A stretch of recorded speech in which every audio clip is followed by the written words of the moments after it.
Bismillahirrahmanirrahim. Today's lecture will be about the third state of matter, which is solid state. Just like others, gases and liquids, we will start with the properties. What are the properties of solid states? Then their advanced properties, their interactions. Then the laws related to them, whatever that is. जिस तरह gases की हमने properties पढ़ी, which were diffusion, effusion, pressure, density, so on. And then in liquid में हमने पढ़े थे फिर आगे vapours, pressure, boiling point, etc. Now in solid state, properties regarding solids will be discussed. ठीक है, typical properties of solids आप देख लें. बेसिकली सॉलिड्स होते कैसे हैं, फिजिकली कैसे होते हैं, नजर कैसे आते हैं, दिखते कैसे हैं. दे आर बेसिकली क्या कह सकते हैं कि जो पार्टिकल्स उसके अंदर होते हैं that are non movable, free to not free to move, मतलब ठीक है, और नॉन कंप्रेसिबल. ठीक है, plus they have some shape and उसको क्या कहते हैं, उसके अंदर कोई ना कोई एक ज्योमेट्री होती है.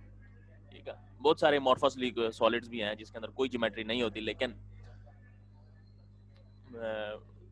सॉलिड्स की बात अगर की जाए तो उसके अंदर जितने पार्टिकल्स वगैरह होते हैं वो एक ही फिक्स पोजीशन के ऊपर होते हैं और उधर ही रहते हैं. ठीक है, फ्लो नहीं कर सकते, एक जगह से दूसरी जगह नहीं जा सकते, कंप्रेस भी नहीं हो सकते. बट क्या करते हैं, simple, they vibrate only in their position. जिस पोजीशन में बैठे हैं वहीं पर वाइब्रेट करते रहेंगे, कहीं दूर नहीं जाएंगे. ठीक है, दैट्स इट. इतनी सी इसकी बात थी. First of all, the first topic we will be reading about in the properties of a solids will be melting and freezing points. अब देखें, जिस तरह लिक्विड्स की हमने बात की थी, लिक्विड्स को हम हीट करते थे, उसकी काइनेटिक एनर्जी मॉलिक्यूल्स की इंक्रीज होती जाती थी until के they will leave the surface of a liquid in the form of a gas. ठीक है, जब वो लिक्विड गैस के अंदर कन्वर्ट होता था हम कहते थे ये इसका वेपर या बॉइलिंग पॉइंट है. ठीक है, अब वो एक स्टेट से दूसरी स्टेट के अंदर कन्वर्ट हो गया. इसी तरह, बिल्कुल इसी तरह सॉलिड्स का भी ये है कि अब देखें, ये क्रोनोलॉजी जिसको कहते हैं क्रोनोलॉजिकली ऑर्डर में आ रहे हैं. मतलब कि सबसे पहले गैस, फिर लिक्विड्स, फिर सॉलिड्स. अब सॉलिड्स को मैं अगर हीट करता हूँ तो वो डायरेक्ट गैस में नहीं जाएगा, वो अभी हम आगे पढ़ेंगे कि कुछ जाते भी हैं. ठीक है, लेकिन बेसिकली होता क्या है कि जब आप हीट करते हैं किसी सॉलिड को तो वो लिक्विड में कन्वर्ट हो जाता है. ठीक है, एक टेम्परेचर पर जाके, किसी एक स्पेसिफिक टेम्परेचर पे जाके लिक्विड में कन्वर्ट हो जाता है, ये होना स्टार्ट हो जाता है. ठीक है, that point is called the melting point. ठीक है, और इसी से उल्टा काम फ्रीजिंग है. आप फ्रीज कर लें उसको, सॉलिड में कन्वर्ट हो जाएगा, that is called the freezing point. Freezing आपको बताइए, जमा देना, मेल्ट का मतलब है गला देना. अब देखिए, the temperature at which the solids turns into a liquid is called melting point. और इसी से उल्टा, the temperature at which liquid changes into the solid is called freezing point. देखें, दोनों एक दूसरे से उल्टे हैं. ठीक हो गया, यहाँ तक आई होप आप लोगों को समझ तो आई होगी, इतना कोई इसके अंदर मुश्किल बात नहीं है. मेल्टिंग एंड फ्रीजिंग पॉइंट आप लोग बचपन से ही पढ़ते आ रहे होंगे. ठीक है, छोटा सा लेक्चर होगा आज, बिल्कुल छोटा सा. आज मैं कोशिश, आप लोग भी कोशिश करें, क्वेश्चन ज्यादा से ज्यादा करें मेरे से. ठीक है, पिछले लेक्चर का भी अलाउड है. अच्छा, अब बात करते हैं कि जो मेल्टिंग होती है और जो फ्रीजिंग होती है, ठीक है, उन दोनों का टेम्परेचर सेम होता है. कैसे? अब देखें, फॉर एग्जांपल कि अगर मैं एक सब्सटेंस की बात करता हूँ, वो 100 डिग्री सेंटीग्रेड के ऊपर मेल्ट हो जाता है. ठीक है, कोई एक मेरे पास ऐसा सब्सटेंस है, ये सॉलिड है, जिसको मैं अगर हीट करूं वो 100 डिग्री पे जाकर मेल्ट हो जाता है. ठीक है, उसको मैं हीट दे रहा हूँ, वो मेल्ट होता जा रहा है। अब मैंने उसके ऊपर से हीट हटा दी, अब मुझे ये बताएंगे वो सॉलिड में कब कन्वर्ट हो जाएगा वापस? 100 डिग्री सेंटीग्रेड पे ही हो जाएगा। लेकिन क्योंकि अभी हमने नीचे से उसकी जो फ्लेम है या जो भी उसको हम हीटिंग सोर्स था हमारे पास वो हमने खत्म कर दिया, अब वो उसका कूल डाउन होने लग रहा है। लेकिन अब क्या होगा, 100 डिग्री सेंटीग्रेड पे ही वो वापस सॉलिड के अंदर कन्वर्ट हो रहा है। ठीक है, अगर मैं इसको हीट करने लग जाऊंगा तो कुछ जो लिक्विड में कन्वर्टेड नहीं थे सॉलिड्स, वो सॉलिड भी लिक्विड में कन्वर्ट होना स्टार्ट हो जाएंगे। ठीक है, अगर मैं हीटिंग सोर्स खत्म कर दूंगा तो वो लिक्विड सॉलिड के अंदर कन्वर्ट होना स्टार्ट हो जाएगा। लेकिन टेम्परेचर अभी भी 100 डिग्री सेंटीग्रेड ही है। ठीक होगा, जब वो पूरा का पूरा सॉलिड के अंदर कन्वर्ट हो जाएगा फिर उसके बाद उसका टेम्परेचर डिक्रीज होना स्टार्ट हो जाएगा। ठीक है, और इस टेम्परेचर के ऊपर जहां पर हमारा मेल्टिंग और फ्रीजिंग पॉइंट अकर होता है, या मेल्टिंग और फ्रीजिंग पॉइंट का जो टेम्परेचर है उसको हम कहते हैं इक्विलिब्रियम स्टेट। ठीक है, फिर हम उसको कहते हैं कि at this temperature the liquid and solid substances are in equilibrium with each other. यानी कि उसी टेम्परेचर पे आपका लिक्विड सॉलिड में कन्वर्ट हो रहा है, ठीक है, और सॉलिड लिक्विड में कन्वर्ट हो रहा है। अगर हम उसको हीट दे रहे हैं तो सॉलिड लिक्विड से कन्वर्ट हो रहा है, अगर हीट नहीं दे रहे, अगर हमने उसके हीटिंग सोर्स हटा दिया तो वापस सॉलिड के अंदर कन्वर्ट होता जाएगा। ठीक हो गया। अब कुछ सॉलिड्स होते हैं जिनका मेल्टिंग पॉइंट बहुत ज्यादा होता है, कुछ सॉलिड्स होते हैं जिनका मेल्टिंग पॉइंट कम होता है। जिस तरह एक सॉलिड है जिसका मेल्टिंग पॉइंट बहुत कम है, जिसको हम कहते हैं आप लोगों ने शायद देखा भी होगा, यूज शायद किया ना हो। ठीक है, जो अगर आप इलेक्ट्रॉनिक्स वाली शॉप पे जाते हैं तो वो सोल्डरिंग आयरन होती है जिसको हम काविया बोलते हैं। ठीक है, उसकी एक तार होती है, वो सॉलिड ही होती है। ठीक हो गया, अगर आप उसको इवन लाइटर की आग से उसको गर्म करेंगे तो पिघल जाएगी, इतनी उसके अंदर मतलब उसका लिक्विड जो मेल्टिंग पॉइंट है वो इतना कम है। ठीक हो गया, अगर मैं उसको बस हीटिंग बंद कर देता हूँ तो वो उसी टाइम सॉलिड के अंदर कन्वर्ट हो जाता है। ठीक है, आपका क्या ख्याल है कि वो एक ही सेकंड के अंदर इतना ज्यादा टेम्परेचर ड्रॉप हो गया कि वो मतलब 100 डिग्री से 1 डिग्री सेंटीग्रेड पे आ गया? ऐसी बात नहीं होती। ठीक है, जो ही आपने हीटिंग सोर्स ऊपर से खत्म किया उसी टेम्परेचर पे उसने सॉलिड के अंदर कन्वर्ट हो जाना है, जिसकी वजह से हम कहते हैं कि ये इक्विलिब्रियम में एक दूसरे के साथ। ठीक हो गया। अब यही बात है कि if the forces that holds the particle together are more, forces अगर ज्यादा हैं, जो पार्टिकल जो सॉलिड के अंदर जो पार्टिकल्स होते हैं वो उनके बीच के अंदर अट्रैक्शन फोर्सेस होती है ना, आपको पता ही है। ठीक है, बॉन्डिंग होती है, फोर्सेस होती है इनकी। ठीक है, if that forces are higher then the melting point will be higher। ठीक है, उसको मेल्ट करना ज्यादा मुश्किल हो जाता है। if those forces are weak then the melting point will be lower, उसको मेल्ट करना इजी हो जाएगा। सिंपल सी बात थी।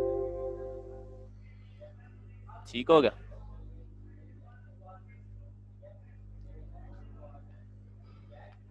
अब ये समझ लेगा, हमारी लास्ट ही स्लाइड है ऑलमोस्ट, बहुत छोटा सा लेक्चर था आज का। नाउ ये एक साइड ब्लॉक है आपका, विच इज, मैं इसके ऊपर स्ट्रेस इतना नहीं कर सकता जितना ये इम्पोर्टेंट है। ठीक है, आप समझ लें कि आपका होमवर्क भी ये है कि आप लोगों ने ये चीजें रट लेनी है। ठीक है, रट लेनी है। अच्छा, लिखा हुआ क्या? अभी मैं ये आपको पढ़ देता हूँ, ठीक है, लाइन बाय लाइन पढ़ देता हूँ, उसके बाद मैं आपको समझाता हूँ कि प्रोसीजर क्या हो रहा है। ठीक है, ये this is about freeze dried fruit. जिस तरह फ्रोजन पिज्जा आपको मिल जाता है, फ्रोजन चिप्स मिल जाती है आपको, फ्रोजन बीफ मिल जाता है। ठीक है, वो जो आपको फ्रीज करके और साथ में से वो नहीं बिल्कुल साथ ही चिपका होता है, उसके साथ शापर वगैरह जो भी प्लास्टिक वगैरह होती है जबरदस्त किस्म का पैकिंग हुई होती है। ठीक है, ये उसकी बात कर रहा हूँ। ठीक है, कहता क्या, freeze dried fruits foods and lightweight are conveniently reconstituted by adding water। ठीक है, सिंपल, अगर हम उसके अंदर वाटर ऐड कर देंगे तो वो दोबारा से चीज बन जाती है। बेहतरीन एग्जांपल है नूडल्स की। ठीक है, ये मैं अभी आपको बताता हूँ। ठीक है, ये सारी की सारी चीज मैं अभी आपको थोड़ा सा एक्सप्लेन कर देता हूँ। अच्छा, first of all, how can freeze dried foods can be made? First of all, salt is applied on a meat. For example, हमने मीट को ड्राई करना है या फ्रीज करना है उसको, then salt is applied on a meat. अब salt क्या करता है कि पानी जज्ब कर लेता है। ठीक है, it draws out considerable amount of water from the meat. Now it will suck out the water from the meat and the meat will itself get lighter because meat has a larger quantity of water in it. ठीक है? After this, meat is frozen and is placed in a chamber attached to a vacuum pump. Then that meat is frozen, उसको freeze करके उसमें से उसको हम क्या करते हैं, एक शापर में या किसी भी एक इस तरह के प्लास्टिक चेम्बर में डाल के हम उसको वैक्यूम पंप से उसके अंदर की जितनी भी एयर है वो सक आउट कर लेते हैं. ठीक है? Because of vacuum pump, because we just suck out all the air from the meat, the pressure inside it becomes lower. ठीक है? By lowering the pressure below the vapor pressure of ice, the iced crystal sublime and the meat is dried out. ठीक है? अब sublime का मतलब ये होता है, ये sublimation अभी हमने नहीं पढ़ा. Sublimation is basically a state where solid do not melt upon heating. उसको हम हीट करते जाएं, वो मेल्ट नहीं करता, सीधा गैस में कन्वर्ट हो जाता है. ठीक है? ऐसा सॉलिड जिसको हम हीट करें और सीधा का सीधा वो गैस के अंदर कन्वर्ट हो जाए without going through liquid state, that is called sublimation. इसी तरह ये आइस क्रिस्टल जो हैं, अब देखें आइस क्रिस्टल डायरेक्ट उसमें चले जाएं, सब्लिमेशन में चले जाएं. जिस तरह आपने देखा होगा ना कि आइस में से धुआं निकल रहा होता है व्हाइट कलर का, बिल्कुल, दैट इज कॉल्ड सब्लिमेशन. ठीक है? वो पानी नहीं बनता, डायरेक्ट धुआं बन के उड़ जाता. ठीक है? नाउ बिकॉज अगर हम उसमें से इतना प्रेशर कम कर दें, ठीक है, तो वो लिक्विड स्टेट की बजाय क्या होगा, डायरेक्ट सब्लाइम हो जाएगा या सब्लिमेशन उसके अंदर अकर हो जाएगी. The ice crystal sublime and the meat is dried without the loss of its flavour. ठीक है? जब वो पानी हवा बन के उड़ गया, पानी तो उसने छोड़ा नहीं, कुछ भी नहीं किया, तो अपना फ्लेवर अभी भी बरकरार रखेगा. अब बात ये है, why do we need fridges? Fridge क्यों चाहिए होता है, refrigerator? Why do we need refrigerators? Because कि जब उसको हम ओपन एयर में किसी भी चीज को रखते हैं जो खराब होने वाली होती है, that is because bacterias attack on your food. ठीक है? उनके ऊपर बैक्टीरियाज आ जाते हैं, कुछ रिएक्शंस वगैरह हो जाते हैं, जिसकी वजह से क्या होता है कि आपका फूड खराब हो जाता है या खाना वगैरह जो पड़ा होता है वो खराब हो जाता है, दूध वगैरह फट जाता है बिकॉज ऑफ बैक्टीरिया. ठीक है? बट बिकॉज हमने मीट के ऊपर नमक डाला, उसको हमने फ्रीज किया, फिर उसके अंदर की सारी एयर निकाल दी, अब that meat is not friendly for bacteria. अब बैक्टीरिया उसके ऊपर पैदा ही नहीं हो सकता. बैक्टीरिया पैदा ही नहीं होगा तो हमें फ्रिज के अंदर रखने की भी जरूरत नहीं है, वो ऐसी बाहर आप शेल्फ पे रखते हैं तो फिर भी चलता रहेगा. हाँ, अगर आप खोल देंगे वो वाला पैकेट खोल देंगे तो फिर दोबारा से हो सकता है काम वगैरह, लेकिन बैक्टीरिया उसके ऊपर हमला नहीं करेगा, वो खराब भी नहीं होता. ठीक है? अच्छा, बिकॉज ऑफ दिस शुरू के लोग क्या करते होते थे, किसी भी चीज को प्रिजर्व करना होता था, अब जारी बात उस टाइम तो फ्रिज नहीं थे, तो वो क्या करते थे, उसको नमक के अंदर डाल देते थे, पूरा जार लेके नमक को उसके अंदर रख देते थे, तो वो इजीली वो मतलब वो बड़ा टाइम तक वो चल जाता था. इवन मीट भी ऐसा ही हो जाता. ठीक है? इसकी बेहतरीन मैंने एग्जांपल आपको शुरू में बताया, नूडल्स के साथ एक पैकेट मिलता है छोटा सा. ठीक है? अब देखें जो नूडल्स खुद हैं, बजाते खुद जो हैं, वो भी ड्राइड फ्रूट्स हैं. अब आप उसके अंदर वाटर ऐड करते हैं तो वो अपनी ओरिजिनल शेप में आ जाते हैं. ठीक हो गया? वो बेसिकली यही होता है कि उसके अंदर से सारा का सारा नमक वगैरह, उसके अंदर नमक तो होता ही है, उसके अंदर से सारा को वाटर निकाला होता है शुरू में, और उसको ड्राई करके इसी तरह यही चक्कर उसके साथ भी होता है. एक हो गया. अब उसके अंदर आप वाटर ऐड करते हैं तो दोबारा से अपनी ओरिजिनल हालत में आ जाता है, आपको फ्लेवर फिर भी आ रहा होता है. ठीक है? इवन ये जो कुछ जो अच्छी कंपनीज के जो या महंगे जो नूडल्स हैं उसके अंदर आपको इवन जो गोश्त के टुकड़े भी मिलते हैं. ठीक है? मटर वगैरह भी फ्रीज हुए होते हैं, गाजरें वगैरह भी, इस तरह की चीजें. That is because of this technology. ये वाली टेक्नोलॉजी उनके ऊपर अप्लाई की जाती. ठीक है? मसाले के अंदर जितनी भी चीजें होती, छोटी छोटी चीजें, ठीक, जब आप उसको वाटर ऐड करते हैं तो वो बेसिकली दोबारा से अपनी ओरिजिनल हालत में आकर दोबारा से वही फ्लेवर देते हैं जो जिस तरह ओरिजिनल या ताज़ी या फ्रेश वेजिटेबल्स का जायका आता था. ठीक है? इसकी बेहतरीन एग्जांपल यही है. ठीक है? यहाँ तक कोई क्वेश्चन है तो आप मेरे से कर लें. यहाँ तक बहुत जल्दी आज लेक्चर खत्म हो गया, बिल्कुल छोटा सा लेक्चर था. ठीक है? अब यहाँ से if you do not understand from gases, liquids or solids up until now, you can ask me questions regarding this chapter as a whole. ठीक है, आपको मैं टोटल 5 मिनट देता हूँ, 5 मिनट के अंदर अगर क्वेश्चंस ना आए फिर आप लोगों के लिए मसला है। टोटल 1-2 बच्चे मेरे से क्वेश्चंस पूछते हैं, उसके अलावा कोई और बच्चन पूछते नहीं। अच्छा, सब्लिमेशन बेसिकली हमारा नेक्स्ट लेक्चर में होगा, उसको मैं डिटेल से पढ़ाऊंगा, लेकिन फिर भी मैं आपको बता देता हूँ। अच्छा, यहाँ पर है वैसे, लेकिन इसमें यह है कि सम सॉलिड्स अपॉन हीटिंग, अब देखें ना, सॉलिड्स को अगर आप हीट करते हैं, जिस तरह फॉर एग्जांपल आइस को अगर आप हीट करें तो वो किस में कन्वर्ट होगा, लिक्विड में कन्वर्ट होगा। ठीक है, इवन आप जिस तरह मैंने काव्य की बात की, अगर आप उसको, जो उसकी वायर होती है, अगर आप उसको हीट करते हैं तो मेल्ट होकर मेल्ट हो जाती है ना, मेल्ट का मतलब वो लिक्विड में कन्वर्ट हो जाती है। ठीक है, प्लास्टिक है, उसको आप हीट करें, सॉलिड में ही है ना, उसको हीट करते हैं तो लिक्विड बन जाता है। ठीक हो गया, बट सम लिक्विड्स जब उनको हीट करते हैं तो लिक्विड में कन्वर्ट होने की बजाय डायरेक्ट गैस में कन्वर्ट हो जाती है, यानी कि बीच में लिक्विड का स्टेट आता ही नहीं है। ठीक है, अब वो प्रोसेस को कहते हैं सब्लिमेशन। अगर वो लिक्विड में कन्वर्ट हो जाए उस प्रोसेस को हम क्या कह देंगे, melting. if liquid if solid converts from solids to a liquid, then it is called melting. But if solids convert from a solid state to a gaseous state without passing through a liquid state, then that process is called sublimation. एक melting हो गया, एक sublimation हो गया। ठीक है, समझ आ गई चीज की।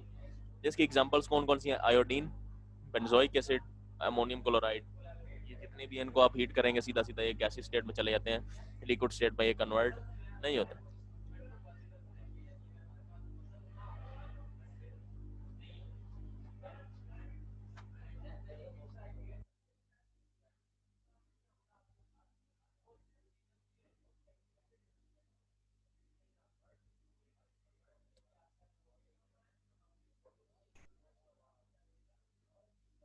साइड ब्लॉक थोड़ा समझ नहीं आया, दोबारा समझाते हैं। ठीक है जी, ये भी समझा देता हूँ, डिस्टिलेशन प्रोसेस भी समझा देता हूँ, चार्ल्स लॉ भी समझा देता हूँ।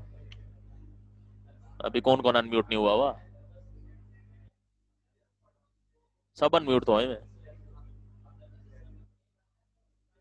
सब अनम्यूटेड, सब म्यूटेड है, सॉरी।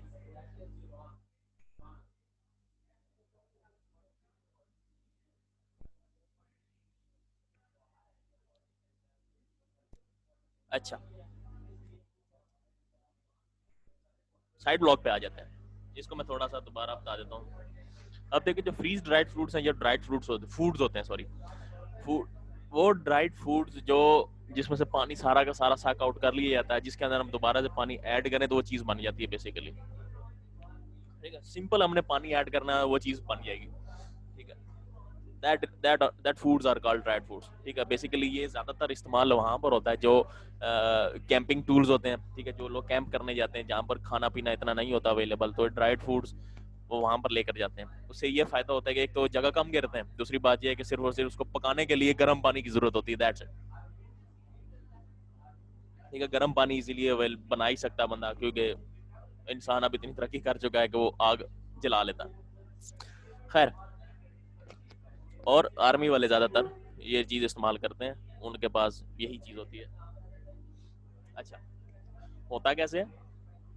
अब देखो, फर्स्ट लाइन में ये लिखा हुआ है कि are conveniently reconstituted. Conveniently reconstituted का मतलब ये है कि आसानी से दोबारा बनाया जा सकता है by adding water, that's it. पानी ऐड कर दिया, दोबारा चीज बन गई। अच्छा, कैसे बनती है ये ड्राइड फूड्स, कैसे बनते हैं वो इस तरह हमने बताया था कि when we apply a salt to some food, या मीट के लिए बात करते हैं, मीट की बात कर लेते हैं, गोश्त की।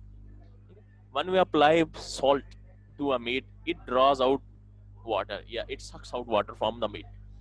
वो उस गोश्त में से सारा का सारा पानी चूस लेता है, सारा तो नहीं खैर, काफी काफी हद तक वो चूस लेता है पानी। जब हम उसको फ्रीज करते हैं तो जो थोड़ा बहुत पानी बच जाता है वो फ्रीज हो जाएगा, लेकिन अगर हम उसके अंदर से उसका प्रेशर हम कम कर दें अंदर का, ठीक है, अभी हमने जिस तरह पढ़ा था कि बॉइलिंग पॉइंट या फ्री उसका हम प्रेशर के ऊपर क्या इफेक्ट पड़ता है, तो कम करेंगे तो जल्दी बॉयल हो जाएगा, ऐसी बात है। लेकिन हम उसके अंदर हम वैक्यूम कर देते हैं, ठीक है।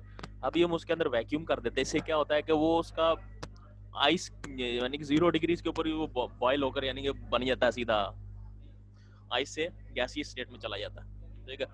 मैंने आपको बताया था ना कि जिस तरह 70 डिग्रीज के ऊपर हम बॉइलिंग पॉइंट लेकर आ जा सकते हैं, इसी तरह अगर मैं उसका प्रेशर इतना कम कर दूं, इतना कम कर दूंगा, वो 0 डिग्रीज के ऊपर ही बॉयल करना लग जाए, यानी कि उसका फ्यूम्स में या उसका वेपर्स बन के उड़ जाए, हो सकता है ना, मैं कर सकता हूँ, ठीक है। लेकिन अब आपको पता है कि 0 डिग्री सेंटीग्रेड के ऊपर आइस भी बनती है, ठीक है। तो अब क्या होगा कि 0 डिग्री सेंटीग्रेड पे आइस बन रही है, जो ही वो उसने जब कन्वर्ट होने लगेगा लिक्विड में, तो लिक्विड में तो अब बॉयल हो रहा है वो बेसिकली, तो बेसिकली सीधा सीधा फ्यूम्स के अंदर या वेपर्स के अंदर कन्वर्ट होता जा रहा है, तो आइस से डायरेक्ट वेपर्स के अंदर जा रहा है, तो ये सब्लिमेशन हो रही है इसकी, ठीक है। यानी कि अब हमने क्या कर दिया कि आइस को हमने इतना प्रेशर लो करके उसको सब्लिमेशन की तरफ लेकर चले गए, उसका लिक्विड में कन्वर्ट होने नहीं दिया, ठीक है। क्योंकि लिक्विड में कन्वर्ट हो ही नहीं सकता, क्योंकि उसका बॉइलिंग पॉइंट आया हुआ है वहां पर, because there is such low pressure, there is such low pressure, because के इसका फिर बॉइलिंग पॉइंट 0 डिग्रीज तक हम ले आए हैं उठा के, लो प्रेशर करते करते, जिसकी वजह से क्या होता है कि जब पानी सारा सब्लाइम हो गया, जो उसके अंदर का जो आइस क्रिस्टल्स थे, जो बर्फ बन चुकी थी, वो भी उड़ गया सारा, जिसकी वजह से अब क्या होगा, उसके अंदर पानी ही नहीं है, ठीक है। अब bacteria needs water to live, ठीक है। जब पानी ही नहीं है तो बैक्टीरिया कहाँ से आएगा, तो जब बैक्टीरिया ही नहीं आ सकता तो फिर वो खराब भी नहीं होता, ठीक है। इसीलिए फिर शेल्फ के ऊपर सारी चीजें हम रख सकते हैं, फ्रिज में रखने की जरूरत नहीं। हाँ, अगर हम सॉल्ट मीट पर लगा देते हैं तो मीट पे सॉल्ट का फ्लेवर नहीं आता, आता है, लेकिन अब जारी बात है हर फूड के ऊपर मीट सॉल्ट चाहिए होता है, लेकिन अब वही बात है कि जब सॉल्ट उसके ऊपर लगाते हैं तो चूस लेता है सारा पानी, तो सॉल्ट आप उतार के फेंक दें उसमें से, मैरिनेट थोड़ी करना है उससे, ठीक है। सिर्फ और सिर्फ सॉल्ट का फंक्शन क्या होगा कि उसके अंदर से पानी निकालना, फिर उसके बाद हम उसको जो इतना बचा हुआ पानी है उसको हम सब्लाइम कर देते हैं, ठीक है, उसको उड़ा देते हैं। वैक्यूम पंप क्या होता है, वैक्यूम पंप इज बेसिकली जिस तरह आपने साइकिल का पंप देखा ना हवा भरने के लिए, वो क्या करता है कि हवा बाहर फेंकता है, वैक्यूम पंप उल्टा काम करता है कि हवा अपनी तरफ खींचता है, ठीक है। किसी भी चीज में से अगर मैं वैक्यूम पंप साइकिल के टायर के साथ या गाड़ी के टायर के साथ लगा, उसमें से हवा सारी खींच लेगा, बाहर बाहर की तरफ खींच लेगा उसमें से, ठीक है। वैक्यूम पंप या सक्शन पंप, आपने वैक्यूम क्लीनर का नाम सुना होगा, वो क्या करता है कि अपनी तरफ खींचता है सारी चीजें, एग्जैक्टली वही है, वैक्यूम पंप भी यही काम करता है कि किसी भी एक चीज के ऊपर मैंने अगर वैक्यूम पंप लगाया तो उसके अंदर की जितनी एयर है वो खींच के अपने पर्स ले आएगा, यानी कि उसके अंदर से सारी की सारी एयर निकाल लेगा, ठीक है। और जहां पर मैंने वैक्यूम पंप लगाया था वहां पर वो वैक्यूम क्रिएट कर देगा। अच्छा, ये दो क्वेश्चंस मैं आपको बता देता हूँ, चार्ल्स लॉ और डिस्टिलेशन, ये लास्ट लेक्चर में से थे। अच्छा, लास्ट लेक्चर में से एक और क्वेश्चन आया मेरे कि when water boils at 70 degrees at a top of a mountains, benefits और डिसएडवांटेजेस। इसका इसका देखिए बेनिफिट कोई नहीं है, बेनिफिट कोई भी नहीं है, क्योंकि देखिए वाटर बॉयल करने का मकसद क्या है, वाटर बॉयल करने का मकसद ये है कि मैं उसके ऊपर खाना पकाऊं या कोई भी चीज उसको गर्म करूं, ठीक है। अब 70 डिग्रीज इतना गर्म नहीं होता, 70 डिग्रीज पे आपका कंप्यूटर वगैरह या लैपटॉप वगैरह इतने डिग्रीज पे चल जाता है, ठीक है, वो चल रहा होता है, जब कहते हैं ना गर्म हो गया इतना ज्यादा, तो that is almost 70 up to 80 degree centigrade होता है वो, ठीक है। अब उसके ऊपर मुझे बताए खाना पका सकते हैं, नहीं पका सकते, ठीक है। इसी तरह जब माउंटेन्स के ऊपर आपका 70 डिग्रीज के ऊपर वाटर बॉयल हो रहा है, यानी कि उसका टेम्परेचर पर 70 डिग्री से ऊपर नहीं बढ़ने लगा, क्योंकि वाटर बॉइलिंग जब स्टार्ट हो जाती है तो जब तक वो सारा का सारा पानी भाप में कन्वर्ट या वेपर्स में कन्वर्ट नहीं हो जाता तब तक उसका टेम्परेचर इंक्रीज नहीं होगा। जब वो वेपर्स के अंदर कन्वर्ट हो गया, अब वेपर्स को आप हीट करेंगे तो वो इंक्रीज होगा उसका टेम्परेचर। अब वेपर्स में तो आप खाना पका नहीं सकते, आप बनाते हैं लिक्विड में, वाटर में, तो वाटर दौड़ रहा है 70 डिग्रीज पे, तो वहां पर तो कोई चीज पकती नहीं है 70 डिग्रीज पे, तो डिसएडवांटेज है इसका बहुत बड़ा, ठीक है। तो उसका डिसएडवांटेज कोई नहीं है, फिर वहां पर हमें प्रेशर कुकर इस्तेमाल करना पड़ता है to increase the pressure and to increase the boiling point of water up to 120 या इवन 100 डिग्री सेंटीग्रेड के ऊपर भी चला जाए अगर प्रेशर, तो 100 डिग्री सेंटीग्रेड के ऊपर काफी सारी चीजें पक जाती हैं इजीली, ठीक है। अब जो ग्लेशियर पे हमारे जवान बैठे हैं आर्मी के, ठीक है, उनके पास यही चीजें होती हैं, प्रेशर कुकर वगैरह होते हैं, पकाते हैं उसी चीज के अंदर, ठीक है। अब वहां पर अब जारी बात है, माउंट एवरेस्ट की अगर बात करते हैं तो माउंट एवरेस्ट तो नहीं है हमारे पास, K2 की बात करते हैं ग्लेशियर्स में, तो उसमें काफी ज्यादा हाइट है, वो हाइट पे रहते हैं, तो वहां पर उनका जो एक तो ठंड भी बहुत है ऊपर से, ठीक है। दूसरी बात यह है कि जब उसको आप हीट, किसी भी चीज को हीट करते हैं तो वो जल्दी से पानी उड़ जाता है उसका, ठीक है, मेल्ट हो जाता है जल्दी, ठीक है। उसके लिए फिर हम क्या करते हैं, यानी कि वो क्या करते हैं कि वो प्रेशर कुकर वगैरह इस्तेमाल करते हैं ताकि उसका प्रेशर इंक्रीज करके बॉइलिंग पॉइंट इंक्रीज किया जा सके।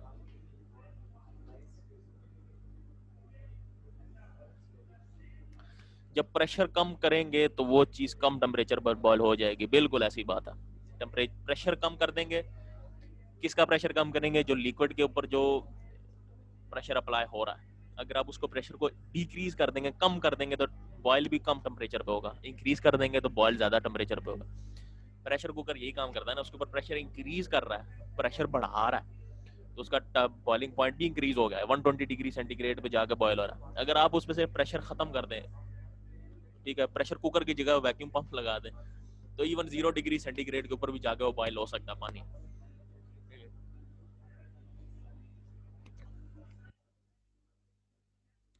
चेम्बर मीन्स, चेम्बर का मतलब एक इंक्लोजर ले लें, या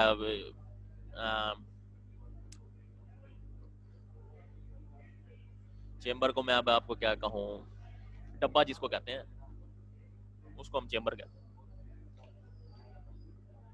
ठीक है। यानी कि आम अल्फाज में, बिल्कुल बिल्कुल अगर मैं सादे तरीके से आपको समझाना चाहूँ तो चेम्बर एक सादे से एक डब्बे को कहते हैं, डब्बे के साथ हमने एक नोजल लगाई हुई, नोजल के साथ हमने अटैच क्या करना है, वैक्यूम पंप, ठीक है। इसकी मैं तस्वीर बना के दिखा देता हूँ आपको, इतना मैं कर सकता हूँ। फॉर एग्जाम्पल ये चेम्बर है, चेम्बर का मतलब एक डब्बा सा है आपके पास, ठीक है। ये इधर मैं आपको ना ऐसे बनाकर, ये फॉर एग्जाम्पल एक डब्बा सा है, और यहाँ पर नोजल लगी हुई होगी यूं करके, ठीक है। और इस नोजल के साथ हमने, जिस तरह टायरों के साथ नहीं नोजल लगी थी जहाँ से पानी हवा भरते हैं, सॉरी, यहाँ पर आपका वैक्यूम पंप लगेगा,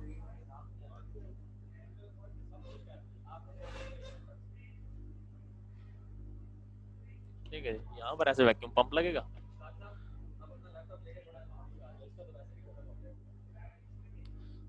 this is VP vacuum pump है,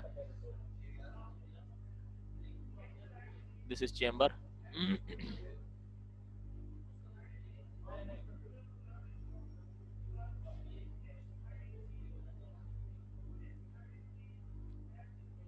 ठीक है। और इसके अंदर मीट पड़ा होगा, ठीक है। और मीट क्या होगा, ड्राइड होगा, फ्रीज्ड होगा, फ्रोजन होगा। जब मैं इसको वैक्यूम पंप से सारी की सारी एयर खींच लूंगा, एयर खींचने से क्या होगा कि अंदर का प्रेशर कम हो जाएगा, प्रेशर कम होने से अब जारी बात उसका बॉइलिंग पॉइंट भी डिक्रीज हो रहा है, उसको मैं डिक्रीज करते करते 0 डिग्री भी ले गया हूँ, इतना मैंने उसको कम कर दिया, ठीक है। अब अच्छा, डिस्टिलेशन में आपको समझा देता हूँ, ठीक है। ये चीज समझ आ गई आप लोगों को?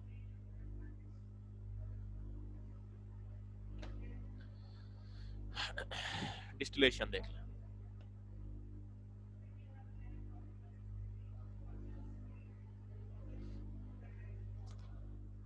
अच्छा, अब आपके पास इस तरह का एक, ये मेरे पास तो इधर नहीं बनेंगे, लेकिन मैं फिर भी एक चीज बता देता हूँ आप लोगों को कि यहाँ पर फॉर एग्जांपल एक सोल्यूशन पड़ा हुआ, लिक्विड पड़ा हुआ, ठीक है, पानी है फॉर एग्जांपल, यहाँ पर सारा पानी है, ठीक है। आपने क्या किया कि ये फ्लास्क का, या फिर जो उसको बर्तन कहते हैं आप, बर्तन के ऊपर से यहाँ से आपने पाइप लगाया हाइट पे, ठीक है। और यहाँ से आप दूसरी दूसरे कंटेनर के ऊपर लेके चले गए यहाँ तक, ठीक है। पाइप लगाकर आप दूसरे कंटेनर के साथ आपने उसको जोड़ दिया, ताकि अगर मैं कहूँ कि यहाँ से अगर मैं इसको बॉयल कर दूँ तो यहाँ से जितने भी इसके निकलने वाले वेपर्स हैं वो इसी पाइप के अंदर से होते हुए इस वाले लिक्विड के अंदर, यानी कि इस वाले चेम्बर में आते जाए, ठीक है। अब इससे क्या होता है कि जब मैं इसके ऊपर हीट करता हूँ, इसको मैं गर्म करता हूँ, तो अब इसके अंदर जितने भी सॉल्ट्स वगैरह होते हैं, या जितने भी इम्प्योरिटीज वगैरह होती हैं, या जितने भी इसको मैं कह दूँ कि मिट्टी वगैरह होती है पानी की, अगर मैं अगर हीट करता हूँ तो पानी सिर्फ बॉयल होगा, क्योंकि पानी का बॉइलिंग पॉइंट सबसे ज्यादा कम है। अब उसके अंदर जितनी भी लिक्विड्स पड़ी हुई है या सॉल्ट्स वगैरह हैं वो बॉयल नहीं होने लगे, ठीक है, वो बॉयल नहीं होंगे, क्यों नहीं होंगे? Because solids have higher melting points and melting points. सबसे पहले तो सॉलिड्स क्या करेगा, लिक्विड में कन्वर्ट होगा, फिर लिक्विड से उसमें होगा। अगर फॉर एग्जांपल आपका नमकीन पानी है तो उसके अंदर NaCl होगा, NaCl का 800 and something degree centigrade melting point है, वो फिर उसको मेल्ट होते होते टाइम लगेगा। आपका 100 डिग्री सेंटीग्रेड के ऊपर ही, ठीक है, आपका 100 डिग्री सेंटीग्रेड पे ही पानी बॉयल हो जाएगा। जब वो बॉयल होना स्टार्ट होगा, वेपर्स प्रोड्यूस होंगे। वेपर प्रोड्यूस होने से क्या होगा कि ये जो आपने पाइप लगाया है जिसको, ठीक है, ये इस कैपिलरी ट्यूब के अंदर पानी सारा का सारा आता जाएगा। तो अब जब ये इस पाइप के अंदर एंटर हो जाएगा तो यहाँ पर आप लगाते हैं कंडेंसर। कंडेंसर मतलब कि ऐसा पाइप जिसके इर्द गिर्द एक और पाइप फिर रहा है, एक और पाइप है जिसके अंदर से पानी गुजर रहा है, लगातार लगातार पानी आता जा रहा है। जिस तरह रेडिएटर नहीं होता, रेडिएटर के क्या होता है कि उसके अंदर से जो पानी गुजर रहा होता है वो बेसिकली ठंडा होता जा रहा होता है पंखे के साथ। बेसिकली ये समझ ले कि ये जो कंडेंसर है, ये that is the radiator of this equipment, ठीक है, ठीक है। तो ये क्या करता है कि जब भी इसके अंदर से ये वाले वेपर्स गुजरते हैं तो वेपर्स कूल डाउन हो जाते हैं, क्योंकि पानी ठंडा गुजर रहा है इसमें से, ठीक है। जब वो ठंडे से एरिया, ठंडे इलाके से गुजरेंगे तो वो कंडेंस हो जाएंगे दोबारा से, ठीक है। जब वो ठंडे हो जाएंगे, जब वेपर ठंडे हो जाते हैं तो दोबारा से पानी में कन्वर्ट हो जाएंगे, ठीक है। क्योंकि पानी को अब हीट करेंगे, वेपर में कन्वर्ट हो जाएगा। अब वेपर को ठंडा करेंगे तो पानी में कन्वर्ट हो जाएगा। जब वो पानी दोबारा से अपना वेपर जितने भी पानी में कन्वर्ट होते जाएंगे तो वो कहाँ पर जमा होगा, पानी यहाँ पर जमा होता जाएगा सारा, ठीक है। अब चूंकि सिर्फ पानी ही बॉयल हो रहा है तो यहाँ पर सिर्फ और सिर्फ वाटर आता जाएगा। यहाँ पर जितने भी सॉल्ट्स हैं, ठीक है, मिट्टी वगैरह, मड वगैरह जो है वो इधर ही रह जाएगी, ठीक है। वो नीचे यहाँ पर ऐसा इसके बिल्कुल एंड पे यहाँ पर मिट्टी वगैरह सारी बैठ जाएगी। तो पानी कहाँ पर ऐड हो जाएगा, यहाँ पर दूसरी जगह पर साफ पानी आता जाएगा, ठीक है। और यही तरीका होता है डिस्टिलेशन का, और यही तरीके से आपका पानी साफ होता है, ठीक है। अगर डिस्टिलेशन प्रोसेस, डिस्टिल्ड वाटर की अगर आप बात करें तो दैट्स द प्रोसीजर। सबसे ज्यादा बॉइलिंग पॉइंट किसका है, इसका नहीं पता मुझे। सबसे ज्यादा बॉइलिंग पॉइंट किसका है? लिक्विड सबसे ज्यादा पानी का ही है, इससे ज्यादा और किसी का है नहीं है बॉइलिंग पॉइंट। नहीं, टेस्ट नहीं आएगा सॉल्ट का। अच्छा एक मिनट, इससे एक पहले क्वेश्चन आ चुका था, वो मैं आपको कर दूं, इसका मैं आपको आंसर देता हूँ बॉइलिंग पॉइंट का। वैसे है पानी का, पानी का सबसे ज्यादा बॉइलिंग पॉइंट है। अच्छा, चार्ल्स लॉ इक्वेशन।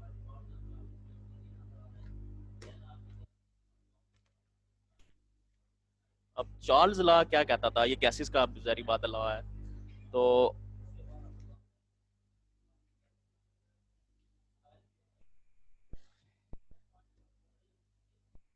अच्छा, फॉर एग्जाम्पल इस कंटेनर में गैस है, ठीक है। हमारे पास थोड़ा सा टाइम रहेगा, 40 मिनट की क्लास होती है हमारी, ठीक है। कितना टाइम रहेगा मुझे देखने दे, 4 मिनट हमारे पास। अच्छा, इसके अंदर गैस है, गैस का कोई ना कोई वॉल्यूम है, ठीक है। गैस का कोई ना कोई वॉल्यूम होता है, हुजम होता है। अब आप क्या करें, उसका टेम्परेचर इंक्रीज करने लग जाए, ठीक है। टेम्परेचर इंक्रीज करेंगे, उसका वॉल्यूम भी इंक्रीज होगा, ठीक है। अब आपने पढ़ा है कि जब भी टेम्परेचर देते हैं तो कोई चीज फैलती है, ऐसी बात है। फैलने का मतलब यह है कि उसका वॉल्यूम इंक्रीज हो रहा है, वो ज्यादा जगह घेरने लग गया, गैस जो है वो ज्यादा दूर दूर तक फैल चुकी है, तो उसके फैलने से उसका वॉल्यूम भी इंक्रीज हो रहा है। इसका ये मतलब हो गया कि if we increase the temperature the volume increases as well, यानी कि V and T are proportional to each other. V is directly proportional to T, ठीक है। जब प्रोपोर्शनलिटी का साइन खत्म करेंगे तो इज इक्वल टू कांस्टेंट आता है कोई ना कोई। इसको हम चलो कांस्टेंट ही लिखते हैं, बुक में कांस्टेंट लिखा हुआ है, constant multiply by capital T, ठीक है। दैट्स इट, ये चार्ल्स लॉ है। चार्ल्स लॉ कहता क्या है कि वॉल्यूम उस टाइम इंक्रीज होगा जब टेम्परेचर इंक्रीज हो जाएगा, दैट्स इट, इतनी सी बात। अच्छा, कुछ और क्वेश्चंस आए थे। अच्छा, सबसे ज्यादा बॉइलिंग पॉइंट किसका है और बॉइलिंग पॉइंट होता क्या है? बॉइलिंग पॉइंट सबसे ज्यादा वाटर का लिक्विड्स में, ठीक है, 100 डिग्री सेंटीग्रेड। बाकी सारे के सारे लिक्विड इसी से पहले ही हो जाते हैं, बॉयल हो जाते हैं, ठीक है। और बॉइलिंग पॉइंट वो होता है कि एट वो वाला पॉइंट या वो वाला जो आप कहते हैं कि एक ऐसा हीटिंग का पॉइंट जो जहाँ पर अगर किसी भी आप लिक्विड को हीट करते हैं तो वो लिक्विड से गैस के अंदर कन्वर्ट हो जाता है, ठीक है। वाटर अब वेपर के अंदर कन्वर्ट, भाप बन के उड़ जाता है, उसको हम कह देते हैं बॉइलिंग पॉइंट, ठीक है। अब बेसिकली अभी हमने देखा कि वाटर अगर पड़ा हुआ है ऐसे जमीन पे तो वो भी उड़ रहा है, अगर हम उसको कहते हैं कि वो बॉइलिंग पॉइंट है, नहीं। ठीक है, अगर हम इसकी टेक्निकल बैकग्राउंड में जाते हैं तो इसका मतलब ये है कि जब जो वाटर के अंदर से जो वेपर्स निकल रहे हैं, ठीक है, वो छुप छुप कर समझ ले निकल रहे हैं, ठीक है, जब अगर आप उसको हीट करते हैं तो वो वेपर जो निकल रहे हैं वो ज्यादा तादाद में निकलना स्टार्ट हो जाते हैं। जब आप उसका टेम्परेचर इंक्रीज करते जा रहे हैं तो उसके अंदर से वेपर निकलने की तादाद भी ज्यादा होती जा रही है, अनटिल उनकी तादाद इतनी ज्यादा हो जाती है कि जो उनका अपना प्रेशर होता है, आप देखें ना वेपर्स निकल रहे हैं वो भी गैसेज है, ऐसी बात है, वो गैसेज है, उनका कोई ना कोई प्रेशर होता है। अभी हमने पढ़ा था कि जो उनका प्रेशर होता है that is called the vapour pressure. अब उसके जो अंदर से निकलने वाले वेपर हैं उनका जो प्रेशर और जो बाहर का एटमॉस्फेयर का प्रेशर एक्सर्ट कर रहा है उसके ऊपर, वो दोनों इक्वल हो जाए, ठीक है, तब वाटर को कहते हैं या किसी भी लिक्विड को कहते हैं कि उनका बॉइलिंग पॉइंट आ चुका है। ठीक है, इसीलिए फिर हमने बात की थी कि जब हम प्रेशर डिक्रीज करते हैं या हम ऊपर से प्रेशर हम कम कर दें तो उसका बॉइलिंग पॉइंट भी कम हो जाता है। इसी वजह से कम होता है क्योंकि उसके ऊपर का जो प्रेशर है या उसके ऊपर का जो दबाव है या उसके ऊपर से जो उसके वेपर रोकने के जो जोर है वो भी कम हो गया। ठीक है, तो उसकी वजह से क्या होता है कि बॉइलिंग पॉइंट आ जाता है जब उसका वेपर प्रेशर, लिक्विड का जो अपना वेपर प्रेशर है और जो एटमॉस्फेरिक प्रेशर है दोनों इक्वल हो जाए, ठीक है, तब बॉइलिंग पॉइंट आ जाता है। जैसे यीस्ट टेम्परेचर में फैलता है यीस्ट और चीज है, यीस्ट और चीज है बच्चे। यीस्ट बेसिकली आपका क्या करता है कि वो फर्मेंट करता है, उसको एक्टिव होने के लिए गर्माइश चाहिए, टेम्परेचर थोड़ा सी चाहिए, उसको एक्टिव होने के लिए टेम्परेचर चाहिए होता है, दैट्स इट।